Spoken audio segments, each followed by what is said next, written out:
जय गुरु जी। शुक्राना गुरु जी।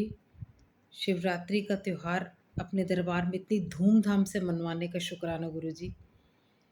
इतना अच्छा लगा संगत जी दरबार में जब शिवरात्रि मनाई गई, इतनी संगत, सब कहाँ इतनी दूर दूर से संगत आ रही थी जल अभिषेक के लिए, गुरु जी के शिवलिंग के अभिषेक के लिए।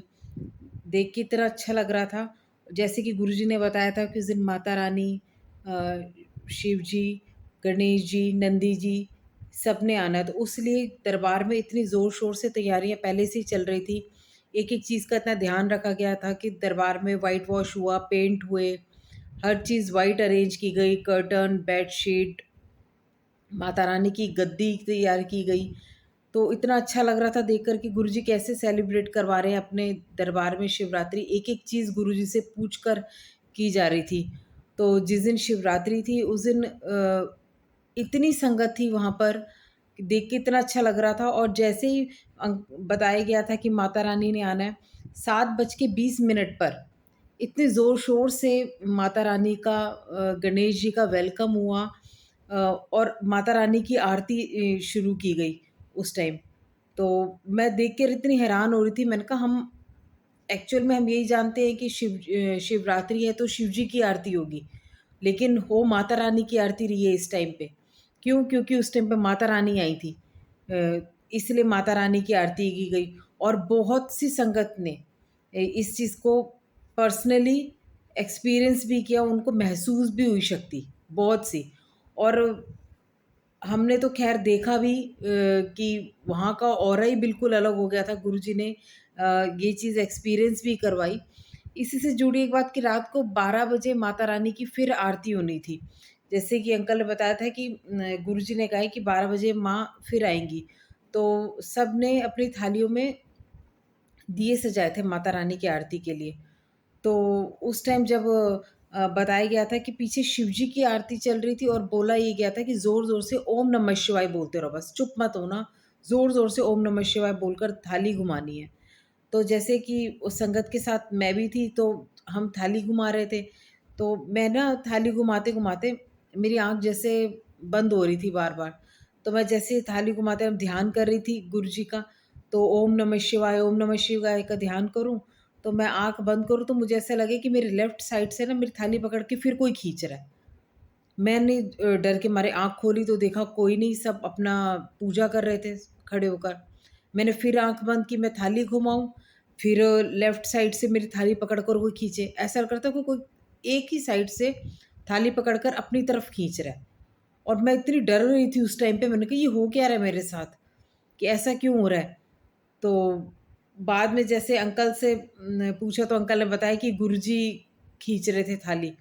तो उस टाइम देख के इतना वो लग रहा था कि कैसे गुरुजी सब चीज़ें इतने सुनते हैं या हमें बताते रहते हैं, एहसास दिलवाते रहते हैं कि वो वहाँ पर हैं। ख़ैर इस चीज़ का तो डाउट हमें कभी भी नहीं रहा, क्योंकि गुरुजी ने हमेशा हमेशा ये चीज़ हर संगत को महसूस करवाई है जो दरबार में आ रही हैं, कि वो वहाँ पर विराजमान है। तो गुरुजी का बहुत-बहुत शुकराना गुरुजी, कि आपने इतनी नज़दीकी से शिवरात्रि का पर्व मनवाया। हर जगह देखते यही हैं कि हम शिवलिंग पे जल चढ़ाते हैं, जल अभिषेक जो होता है, दूध अभिषेक जो होता है वो बोलना नहीं चाहिए, वेस्ट ही होता है। लेकिन यहाँ पर जो था जल प्रसाद पूरा सबको चरणामृत के रूप में दिया गया। जितनी संगत यहाँ पर प्रसाद लेकर आ रही थी शिवलिंग पर चढ़ाने के लिए, हमें बताया गया था, क्योंकि गुरुजी के हुक्म से ये सेवा मिली थी कि गेट पे खड़े होके कि जितना भी प्रसाद यहाँ आएगा वो सारा का सारा ए टू ज़ेड बँटना चाहिए। कोई भी प्रसाद भी दरबार के अंदर नहीं बचना चाहिए। चाहे जितना हो दोनों हाथों से बाँट दो। जो मिले उसको प्रसाद बाँट दो। तो ये चीज़ देखने को मिली कि गुरुजी के दरबार में, कि कैसे गुरुजी अपना अ, त्योहार इतने ज़ोरों-शोरों से मनाते हैं। संगत को मैं देख-देख के हैरान होती हूँ, हम तो फिर भी दरबार के इतने पास रहते हैं। लोग कहाँ-कहाँ से शिवलिंग पे शिवलिंग के दर्शन करने के लिए आ रहे थे, और कुछ लोग तो थे जिनको दरबार के बारे में पता भी नहीं था, लेकिन मैंने पर्सनली देखा कि बाहर से निकलते, गुज़रते लोग मत्था टेकते हुए दरबार के बाहर से जा रहे हैं कि हाँ, कोई शक्ति है यहाँ पर या इतनी संगत यहाँ पर इकट्ठी हो रखी है, तो कुछ तो बात है। तो इतना अच्छा लगता है ना, कई इतना मन खुश होता है कि गुरुजी ने अपना ये दरबार दिया हमें। हम इस दरबार से, गुरुजी ने अपने दरबार दिया हमें, इतने नज़दीकी से जोड़ा हमें। तो बहुत मान होता है इस चीज़ पे कि गुरुजी कि आपने हमें दरबार दिया। तो जैसे लेकिन कहीं ये सवाल उठता है कि कुछ जैसे लोग इस चीज़ पे क्वेश्चन मार्क उठाते हैं कि ऐसा कैसे हो सकता है कि गुरुजी यहाँ पर है, ग्रीनफील्ड में है, लक्ष्मण अंकल के घर है। फर्स्ट ऑफ ऑल तो हम अंकल का घर कभी बोलते ही नहीं, वो हमारे मुंह से हमेशा ही निकलता है कि हम गुरुजी के दरबार जा रहे हैं, क्योंकि वो गुरुजी का एक्चुअल में गुरुजी का दरबार ही है।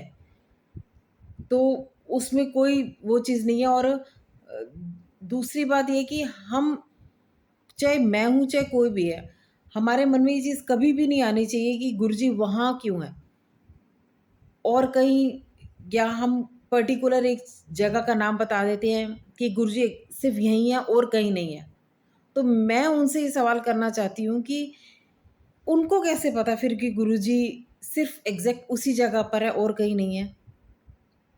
हम तो यहाँ पर एक्सपीरियंस कर रहे हैं, हम तो खुले बोल रहे हैं कि एक बार आप इस दरबार में आओ, आपको खुद पता चलेगा कि कैसे गुरुजी वहाँ पर आपको बताएंगे कि वो वहाँ पे प्रेजेंट हैं इस टाइम पे।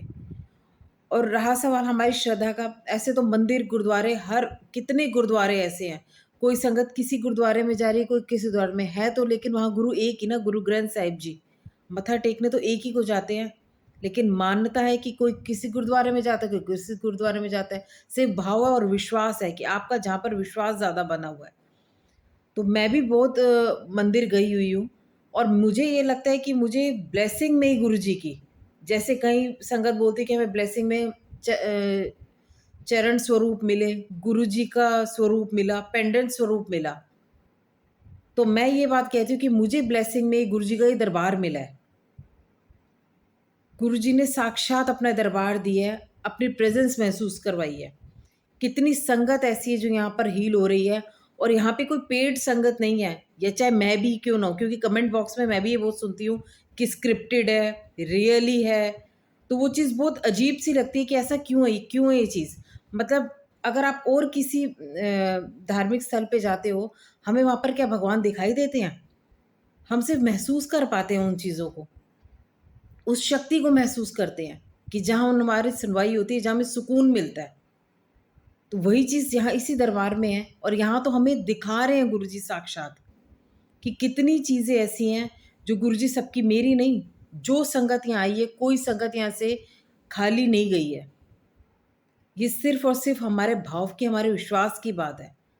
इवन मैंने अपने कभी बच्चों तक को नहीं बोला होगा ये चीज़ कि आप दरबार जाओ या गुरुजी को मानो, या ये चीज़ देखो कि गुरुजी को फ़ील करो।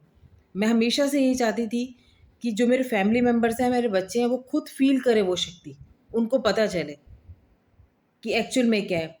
एक स्टेज ऐसी भी थी जब मेरी बेटी नई-नई जुड़ी थी दरबार से, या गुरुजी के दरबार फर्स्ट टाइम आई थी, तब उसके मन में भी एग्ज़ैक्ट यही क्वेश्चन आया था कि ऐसे कैसे?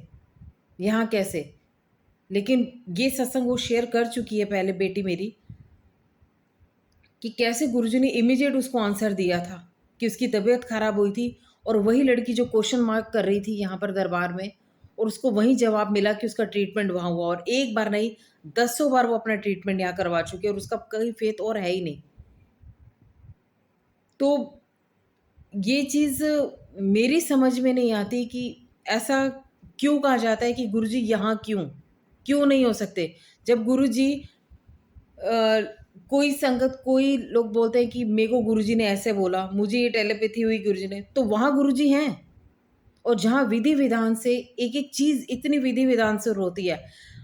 क्या यहाँ पर जो दरबार है, या तो ये हो कि यहाँ पर हम कोई पैसे दे रहे हैं, यहाँ कोई चीज़ लेन-देन हो रही है, तो समझ में आता है कि किसका फ़ायदा है।